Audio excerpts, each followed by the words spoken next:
Part 1. For questions 1 to 5, choose 5 answers from A to H. Which of these statements about boomerangs does the speaker make?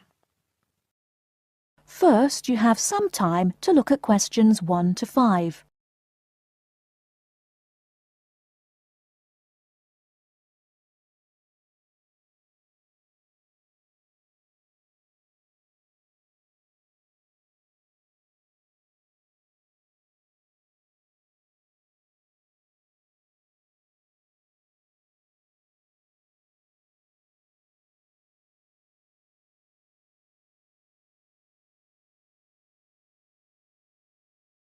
Now we shall begin. You should answer the questions as you listen, because you will not hear the recording a second time. Listen carefully and answer questions 1 to 5.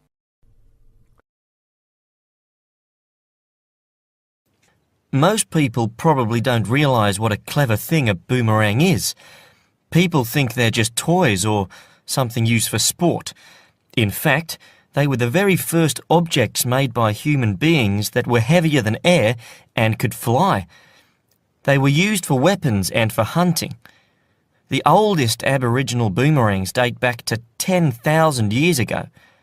At that time, they would have been very advanced in terms of technology. The remains of boomerangs have been found in North Africa, India, and parts of America, but it's the Aboriginal boomerang that everyone knows about. When it's thrown correctly, it follows a curved path and comes back to where it was thrown from. Some boomerangs are only about 10 centimetres long, but the biggest can be over 2 metres. Not all boomerangs are designed to come back to the thrower. Hunting boomerangs, some of which are still used by Aborigines in Australia, are designed as flat throwing sticks and are used for hunting. These boomerangs that followed a straight path and flew very fast were actually more difficult to make, and it could be that the famous returning boomerang was actually invented by accident as attempts were made to develop a faster hunting weapon. Nowadays, boomerangs are made mainly for tourists. It can be quite difficult to learn to throw one so that it comes back to you, and you may need a few lessons before you can do it properly. Before you hear the rest of the conversation, you have some time to look at questions 6 to 10.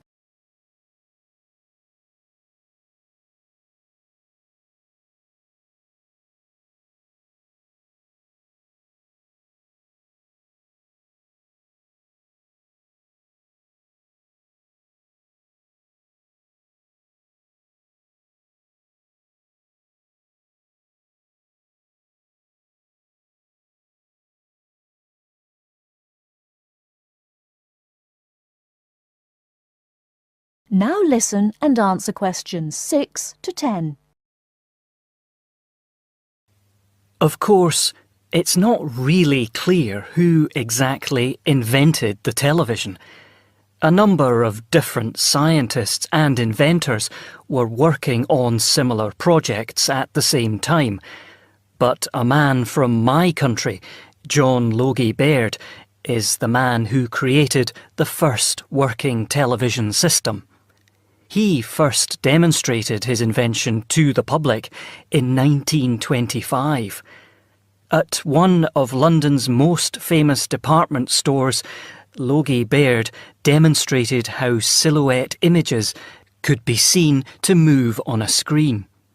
In 1926, he demonstrated his invention again, this time at his laboratory to the Royal Institute and to reporters from the Times newspaper. The quality of the projected image had improved greatly, and the event is considered to be the first real demonstration of a television system. In 1928, Logie Baird developed his invention and demonstrated the first transmission in colour. That is the end of part 1. You now have half a minute to check your answers.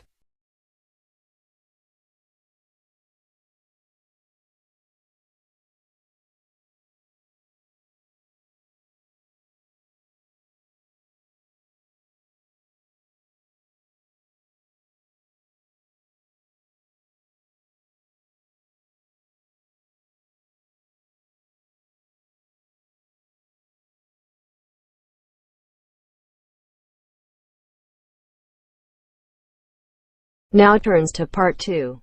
Part 2. You are going to hear a conversation between an interviewer and a professor.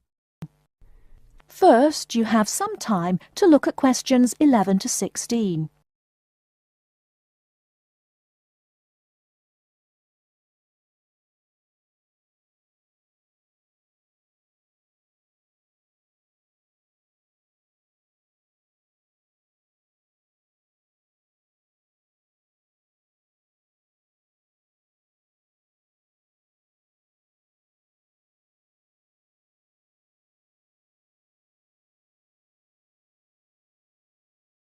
Now, listen carefully and answer questions 11 to 16. Today I'm here with Professor Nittick, who is our new university president. He has been a professor for 20 years and teaches many of the best classes on campus.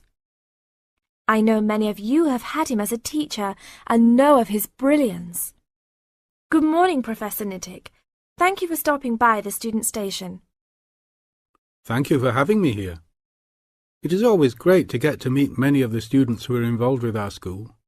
I haven't been here since 2 years ago. Yes, I remember at that time you were still teaching every semester. 2 years later, you're only teaching every once in a while. But it seems like you are still always busy. The administration world is just as busy as the teaching world for you. How do you stay in touch with the university, even with the change in your everyday duties? I try to stay in touch with what is popular with the university students. I usually spend time with as many students as I can. They usually give me insight into what the new concerns and beliefs are for the new generation. On top of that, I try to be as youthful as I can. I consider myself to be youthful, at least for my age. So I always have a good time and try to stay young. I try my best to not just be a teacher, but also participate in university life. Interesting. So, are you still doing lots of academic work, or are you mostly concentrating on administrative affairs? Well, I mostly do administrative affairs now, but that doesn't mean that I still don't have a very deep interest in academic matters. I often visit other campuses around the world and meet other professors in my field. I learn the most by travelling and seeing the different places of the world and the different fields of thought. I even did a television programme last month in Manchester. Will you be on television any time soon then? Well, you can call the television station and see if I will be on television any time soon. Maybe I will be on the news report. I don't think it is really that significant, though. Oh, really? That sounds great. I will remember to look out for you. Let's move on. With all your busy travelling recently, how do you find time for your personal life? I try to keep my university life separate from my personal life. Sometimes it's hard to find time to just take my wife and 3 kids out for a family dinner, but usually we all manage to get together every few days. I'm taking a few weeks off next month to take my family down to South America, to Brazil for a few days. I can't wait to just sit on the beach. Wow, that sounds like a wonderful trip. Professor Nittick, could you tell the audience a little about what goes on in an average day of a university administrator? An average day? Oh, I don't think there is such thing as an average day for me. The last few weeks I've been travelling all the time.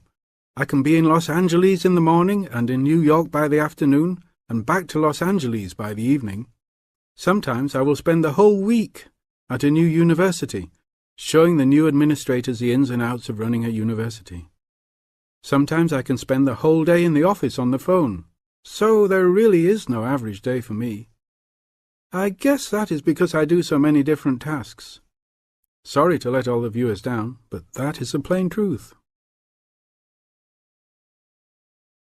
Before you hear the rest of the talk, you have some time to look at questions 17 to 20.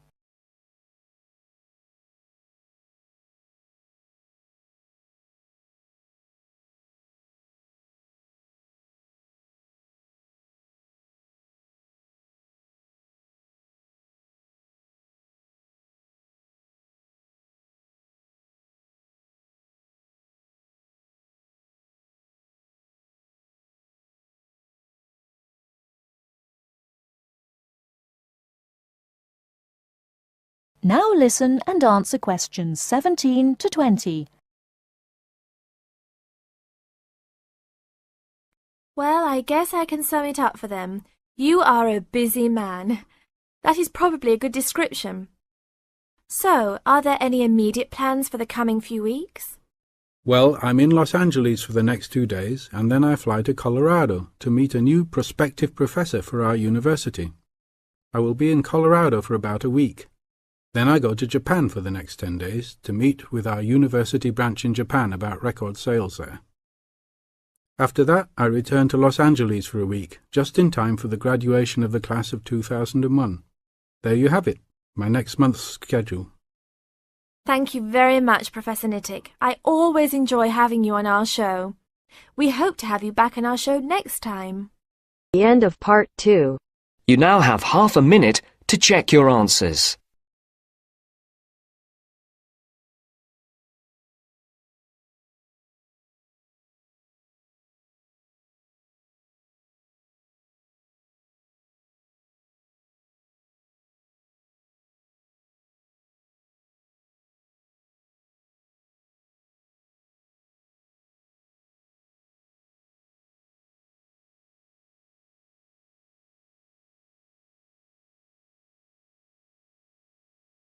Now turns to part 3. Part 3. You'll hear a conversation between the tutor and 2 students about the presentation. First, you have some time to look at questions 21 to 26.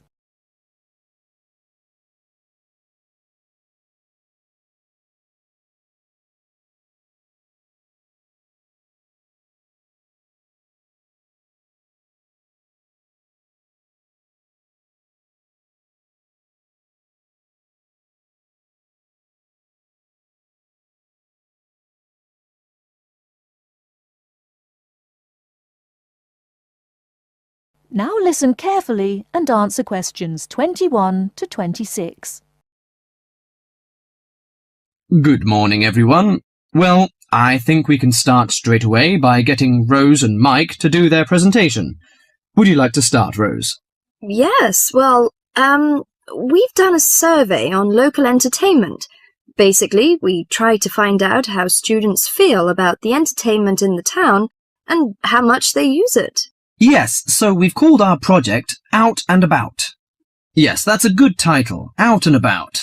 We wanted to find out how well students use the entertainment facilities in town, whether they go to see the latest plays, films, that kind of thing. Now we have our own facilities on campus, of course. Yes, we deliberately omitted those as we really wanted to examine outside entertainment in the town.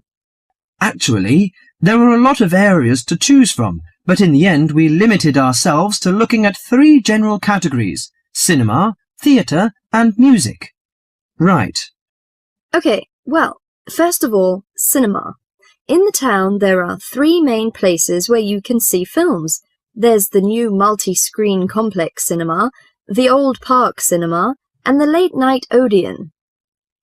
So if you look at this chart, in terms of audience size, the multi-screen complex accounts for 75% of all cinema seats. The park cinema accounts for 20% of seats, and the late-night Odeon has just 5% of seats. As you probably know, the complex and the park show all the latest films, while the late-night Odeon cinema tends to show cult films. So when we interviewed the students, we thought the complex would be the most popular choice, but surprisingly it was the late-night Odeon. Yeah, and most students said that if they wanted to see a new film, they waited for it to show at the old park, because the complex is more expensive and further out of town, so you have to pay more to get there as well. Yes, and that adds to the cost, of course, and detracts the popularity, evidently. Well, next we looked at theatres. The results here were interesting because, as you know, there's a theatre on campus which is popular, but there's also the Stage Theatre in town, which is very old and architecturally beautiful, and there's the large modern theatre, the Ashtop, has recently been built. So you just looked at the 2 theatres in town? Yes. What was interesting is that there are periods during the year when students seem to go to the theatre, and periods when they go to the cinema, and we really think that's to do with budget. If you look at this graph, you can see that there's a peak around November and December when they go to the theatre more, and then a period in April and May when neither is particularly popular, and the theatre viewing seems to fall off virtually, while the cinema becomes quite popular in June and July. I think you're probably right about your conclusion. Before you hear the rest of the talk, you have some time to look at questions 27 to 30.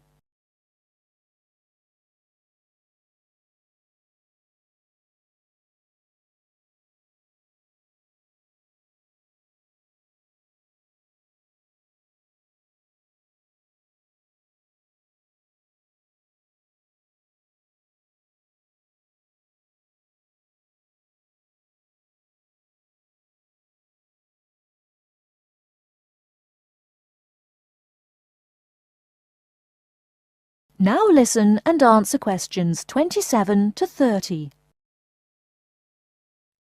Well, lastly we looked at music, and this time we were really investigating the sort of small music clubs that offer things like folk or specialise in local bands.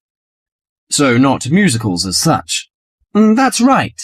We looked at 3 small music venues, and we examined the quality of the entertainment and venue and gave a ranking for these. A cross, meaning that the quality was poor, a tick, meaning it was okay, and 2 ticks for excellent. First of all, the Blues Club, which obviously specialises in blues music. This was a pretty small place and the seating was minimal, so we didn't give that a very good rating. No, we don't recommend that one really. Then the Sunrise, which plays a lot of South American music, was a big place, very lively, good performers. So 2 ticks for that one. The Pier Hotel is a folk venue, a good place for local and up-and-coming folk artists to play.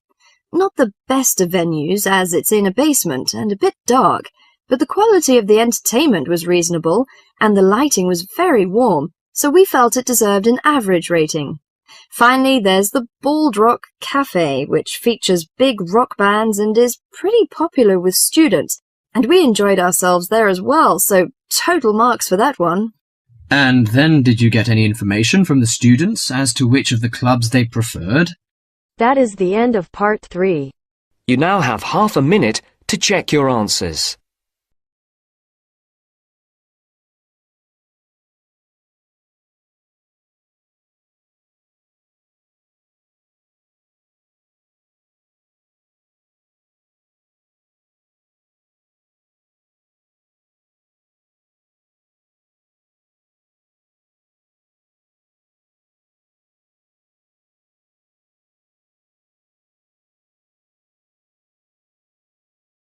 Now turns to part 4. Part 4. You will hear a local radio program giving information about jobs that are available in the area. First, you have some time to look at questions 31 to 40.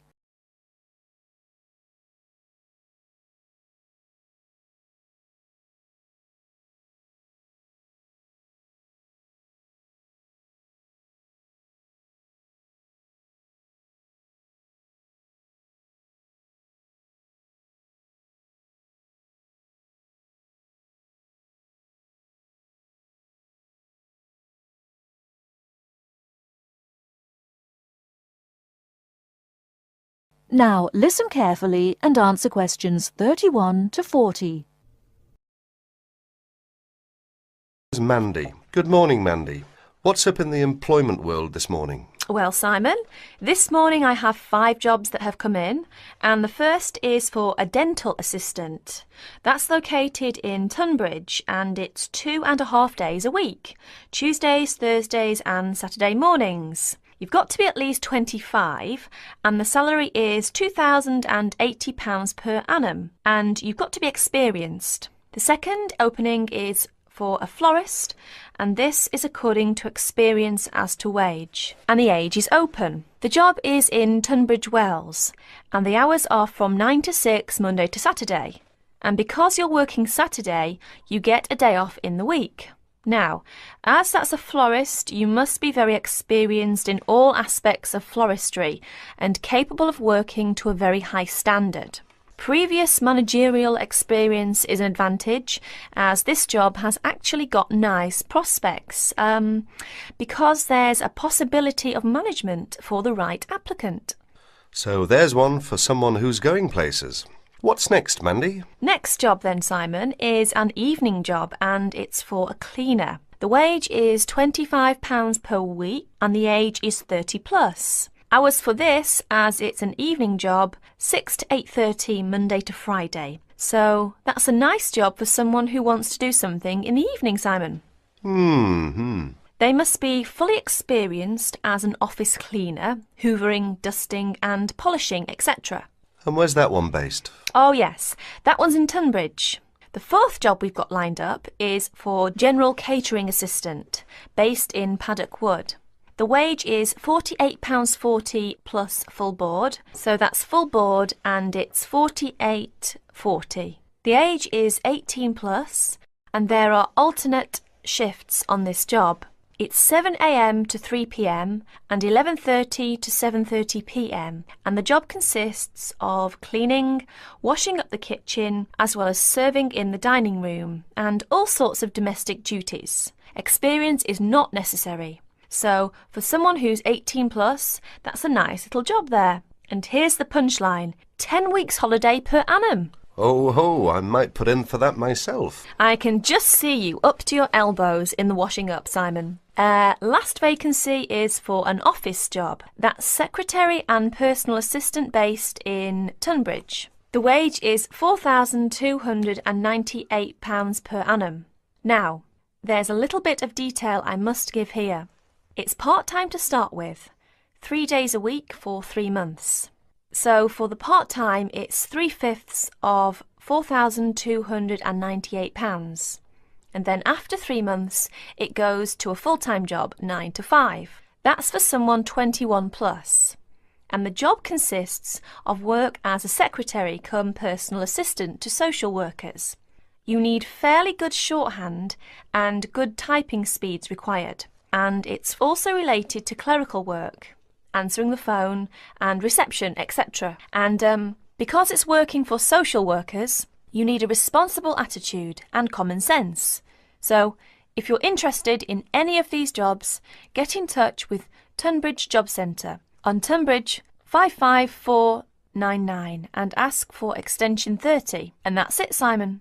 Thank you very much indeed, Mandy. By the way, that's your day's work done. You can just sit back now and do absolutely nothing. Wouldn't that be nice, Simon? Haha, if only I could. That is the end of part 4. You now have half a minute to check your answers.